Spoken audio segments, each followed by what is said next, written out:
안녕하세요. 웅파이낸스입니다. 이번 영상에서는 바이낸스 거래소 선물 거래 방법에 대해서 알아보겠습니다. 해외 거래소의 가장 큰 메리트 중 하나가 바로 선물 거래인데요. 일단 세 가지 특징을 알고 가셔야 합니다. 첫 번째는 레버리지입니다. 레버리지는 지렛대라는 뜻인데요. 선물 거래와 다르게 선물 거래는 나중에 내가 물건을 준다는 개념이기 때문에 100만 원을 가지고 있어도 10배에 해당하는 1000만 원에 해당되는 거래도 할 수가 있는 것이 선물 거래입니다. 만약 수익이 10% 상승하게 되면 원래 10만 원만 벌 수 있는 돈을 레버리지를 사용할 경우에는 100만 원까지도 벌 수 있게 되는 것이죠. 하지만 레버리지는 굉장히 큰 리스크를 동반합니다. 이 부분을 분명히 알고 가셔야 합니다. 잘못될 경우에는 청산이라고 하는데 더 이상 갚을 능력이 없다고 판단되면 거래소에서 담보로 건 돈을 모두 가져가게 됩니다. 한마디로 현물 시장에서는 폭락을 하더라도 물렸다라고 흔히들 표현을 하죠. 물리고 코인이나 주식 등이 사라지지 않지만 선물 시장에서는 청산으로 아예 증발해버리게 되는 상황이 발생하기 때문에 이 점 분명히 알고 가셔야 합니다. 두 번째는 헤징입니다. 헤징은 말 그대로 위험을 피한다라는 뜻인데요. 주식시장에서 인버스라는 상품이 있듯이 코인 시장에서는 롱 포지션과 숏 포지션이 존재합니다. 그리고 숏 포지션이 바로 주식시장에서 인버스에 해당됩니다. 한마디로 떨어지면 수익을 보는 그런 구조인 거죠. 롱 포지션은 상승에 베팅하는 것이고 숏 포지션은 하락에 베팅하는 거라고 정리를 할 수가 있습니다. 헤징 같은 경우에는 하락 부분에 대한 리스크를 줄일 수 있는, 즉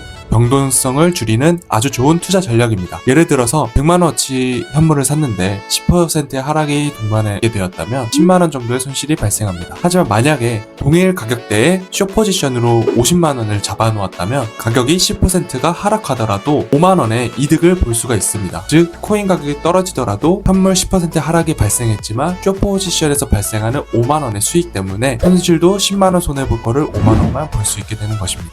세 번째는 수수료입니다. 바이낸스 수수료는 0.02%에서 0.05%가 기본인데요. 이게 선물 거래 레버리지 배율을 활용하게 되면 그 배수의 수수료를 지불을 해야 됩니다. 즉 0.02, 0.05가 작은 수치처럼 보이지만 10배 레버리지를 쓴다고 하면 0.2, 0.5 이런 식으로 수수료를 더 많이 내야 되기 때문에 생각보다 이 부분이 굉장히 크다고 할 수 있습니다. 물론 이런 수수료를 절약할 수 있는 방법들도 있는데요. 이 부분은 영상 말미에 설명할 테니까 관심 있는 분들은 끝까지 봐주시면 감사하겠습니다. 추가로 선물거래 영상에서 가장 많이 나오는 단어 중 하나가 USDT입니다. USDT는 달러의 코인 개념이라고 보시면 되는데요. USD 달러를 테더라는 회사에서 1달러의 가치를 지니도록 하는 코인을 만든 게 USDT입니다. 이를 스테이블 코인이라 하고 테더사에서 1달러를 패깅한다 이런 용어를 쓰는데 이 부분은 어려우니까 패스하도록 하겠습니다. 바로 시작하겠습니다. 먼저 주식을 담을 때 증권사 계좌가 있다면 코인에서는 이를 지갑이라고 하는데요. 보시다시피 월렛으로 대부분 표현이 됩니다. 업비트나 빗썸에서 해외 거래소로 보낼 때 대부분 트론이나 리플을 많이 사용합니다. 왜냐하면 수수료가 싸고 전송 속도가 빠르기 때문인데요. 저 같은 경우에는 트론을 바이낸스 지갑으로 보냈다고 가정을 하고 진행하도록 하겠습니다. 바이낸스 지갑으로 받은 트론을 팔게 되면 USDT가 생깁니다. 그리고 코인 거래소에는 현물 지갑과 선물 지갑을 따로 구분해 놓는데요. 지금 USDT는 스팟이라고 하는 현물 지갑에 담겨 있습니다. 이를 USDM 퓨처스라고 보이는 이 선물 거래 지갑으로 옮겨가지고 선물 거래를 진행하는 것을 보여드리도록 하겠습니다. 바이낸스 상단을 보시게 되면 퓨처스라고 하는 선물이 있습니다. 해당 부분을 클릭하시면 USD 그리고 코인 M 이렇게 두 개가 있는데 저희는 USDT라는 테더 1달러로 거래를 할 것이기 때문에 이 부분을 클릭해 줍니다. 들어오시면 선물 퀴즈를 먼저 하게 되는데요. 제가 답지 알려드릴 테니까 이거 보시면서 그대로 진행하시면 되고요. 틀려도 계속 할 수 있고 마지막에는 정답도 다 알려주니까 부담없이 진행하시면 될 것 같습니다. 일단 선물에서 제일 먼저 진행할 것은 선물 지갑에 USDT 돈을 넣어야겠죠? 여기 버튼을 클릭하시면 됩니다. 노란색 화살표로 되어 있는 부분을 클릭하시게 되면 Fiat and Spot에서 선물 지갑, 한마디로 위에 있는 부분이 현물 지갑이고요. 아래에 있는 부분이 선물 지갑으로 생각하시면 됩니다. 그래서 지금 현재는 현물 지갑에 143 USDT 테더가 지금 제가 보유하고 있는데요. 먼저 100 USDT만 옮겨보도록 하겠습니다. 네, 옮기게 되면 이렇게 현물 계좌에 있던 100 USDT가 선물 계좌로 넘어오게 됩니다. 반대로 보내실 때는 이거 누르신 다음에 여기에서 100 USDT 나오죠. 이걸로 다시 보내시게 되면 선물 계좌에서 현물 계좌로 넘어가게 됩니다. 다음은 위에 있는 두 개의 부분에 대해서 알아보겠습니다. 첫 번째는 먼저 isolated와 cross라는 개념이 있습니다. 먼저 한국어로 번역을 하게 되면 한글로 표시된 내용이 있는데요. isolated는 격리라는 뜻이거든요. 투자한 금액만 청산이나 혹은 레버리지에 해당이 되는 경우입니다. 반대로 크로스 같은 경우에는 교차라고 하는데요. 이건 단순히 하나의 코인에서만 담보를 잡히는 게 아니라 선물 지갑에 있는 모든 돈이 담보가 잡히게 됩니다. 그러니까 예를 들어서 100만 원을 넣고 50만 원만 코인 투자를 했는데 아이솔레이티드 격리로 진행을 한 경우에는 청산을 당하더라도 50만 원만 날아가게 됩니다. 하지만 교차로 진행하게 될 경우에는 청산 가격이 당연히 더 여유로워지겠지만 청산을 당할 경우에는 50만 원만 투자했더라도 선물 지갑에 있는 100만 원이 전부 날아가게 됩니다. 그래서 저는 개인적으로 아이솔레이티드 처음에 시작할 경우에는 무조건 격리로 진행하는 것을 추천을 많이 드립니다. 다음은 우측에 있는 배율입니다. 배율 같은 경우에 비트코인은 최대 125까지 배율을 잡을 수가 있습니다. 하지만 보통 같은 경우에는 이 레버리지라는 게 굉장히 위험한 수단이 되거든요. 예를 들면 10배를 설정하게 될 경우에 코인 가격이 10%만 올라도 100%가 되기 때문에 쉽게 청산을 당할 수가 있습니다. 그렇기 때문에 처음에는 무조건 레버리지를 써야지 이런 생각보다는 먼저 안전하게 2배, 최대 3배 정도까지만 운용을 한번 해보시고 천천히 감을 익혀 나가시는 것을 추천드립니다. 다음은 중간에 보이는 리밋 그리고 마켓에 대해서 알아보겠습니다. 리밋은 지정가라는 뜻이고요. 마켓은 시장가라는 뜻입니다. 보시면 아래 부분에 탭이 바뀌는 것을 보실 수가 있는데요. 리밋 같은 경우에는 지정가, 즉 내가 원하는 가격을 정해서 얼마를 살지를 결정할 수가 있습니다. 반대로 시장가 같은 경우에는 알아서 거래해줘 이런 식의 개념으로 접근을 하시면 됩니다. 당연히 시장가가 내가 원하는 가격에 팔 수 없는 경우도 많고 수수료도 시장가가 훨씬 높습니다. 다음은 선물 포지션 잡는 방법에 대해서 알려드리겠습니다. 먼저 배율을 위험하기 때문에 저배율로 설정을 하시고요. 예를 들면 3배니까 100USDT를 잡게 되면 저는 실질적으로 들어가는 포지션은 300USDT로 계산이 됩니다. 만약에 롱과 숏이 있는데 오른다에 베팅을 하게 될 경우에는 롱을 하시면 되고요. 떨어질 것 같다에 베팅을 하시게 되면 숏에 베팅을 하시면 됩니다. 저는 일단 100USDT로 숏에 한번 진입을 해보겠습니다. 보시면 가격이 굉장히 빨리 변동하기 때문에 거래가 체결이 잘 안 되는 경우도 있습니다. 해당 부분은 신경을 많이 써줘야 되는 부분입니다. 지정가 대략적으로 이 가격에 바로 잡아보겠습니다. 보시면 오더가 들어가고요. 포지션으로 표시가 되면서 해당 부분에 대한 거래 내용이 등장하게 됩니다. 거래가 전부 체결이 안 될 경우에는 여기 오픈 오더스에 보시면 주문이 어떻게 들어가는지 확인하실 수가 있습니다.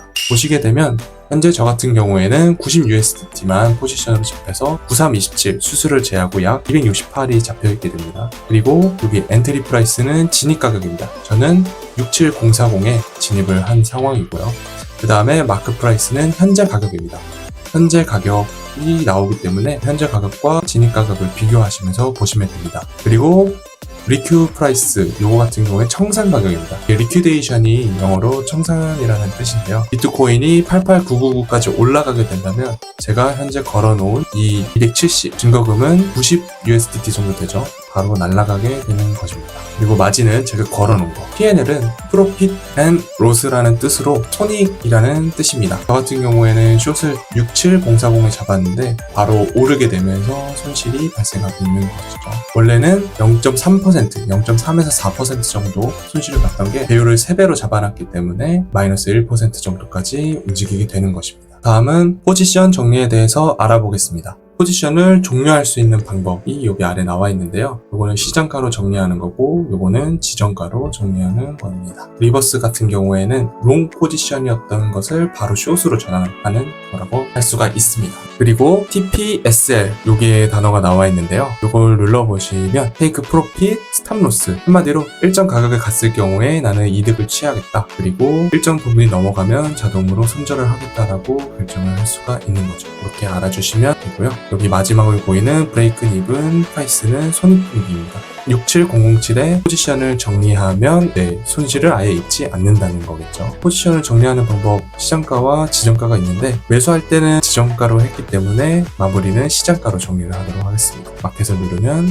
오더가 들어가고 남아있는 돈이 나오게 됩니다. 저는 100USDT를 썼다가 지금은 98.72USDT가 남게 되는 거죠. 그리고 이 돈을 다시 아까 했던 것처럼 선물 계좌로 보낸 다음에 트론 혹은 뭐 리플 같은 코인을 사서 다시 업비트나 빗썸으로 보내게 되면 추가적으로 내가 얼마의 이득 혹은 손실을 받고 수수료는 얼마를 냈는지 확인하는 방법은 여기 보이시는 히스토리를 누르시면 확인할 수가 있습니다. 예를 들어 트레이드 히스토리, 거래를 어떻게 했는지 보시게 되시면 저는 숏 포지션을 잡았다가 롱 포지션으로 포지션을 정리했죠. 그리고 여기 수수료 같은 경우에는 0.13, 0.06, 0.06 이렇게 나오게 됩니다. 그리고 실현 손익 같은 경우에는 1.01, 이게 제가 손실 본 금액이고 수수료는 이렇게 나왔다는 것을 확인하실 수가 있습니다.